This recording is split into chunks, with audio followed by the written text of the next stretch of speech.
പിള്ളേച്ചാ ഇതാ വഴിയല്ലേ? ആത്തെന്തായിരുന്നു പരിപാടി? അമ്പലത്തിലൊരു വഴിപാടിന്റെ കാര്യം പറഞ്ഞു. വഴിപാടായിരുന്നല്ലോ, നല്ല കാര്യമായിട്ടായിരുന്നല്ലോ. തോന്നിയ ദിവസം പറയരുത്. തോന്നിയ ദിവസം കാണിച്ചിട്ട് ആ പാവം ജവാന്റെ ഫോട്ടോയില് മാലിട്ട് ചന്ദനത്തിലെത്തിക്കണോ അല്ലേ? പുരുഷേട്ടനെങ്ങാനും അറിഞ്ഞാ പിള്ളേച്ചന്റെ ഫോട്ടോയില് മാലിട്ട് ചന്ദനത്തിലെത്തിക്കേണ്ടി വരും. വീട്ടിൽ വെച്ച് ചതറിക്കും.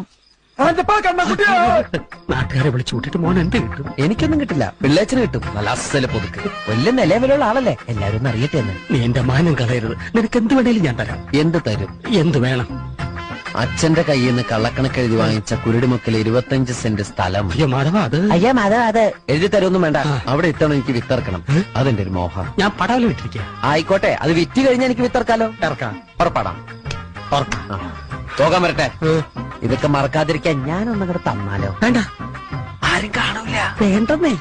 എന്നാ ചാടിക്കോ മോനെ. ഇന്ന് നീ അവിടെ കക്കാൻ കയറരുത്. ഇന്ന് അവിടുന്ന് എന്തെങ്കിലും പോയാൽ നാളെ എന്റെ തലയിലാവും. ഓ, എന്നാ മറ്റന്നാളാ.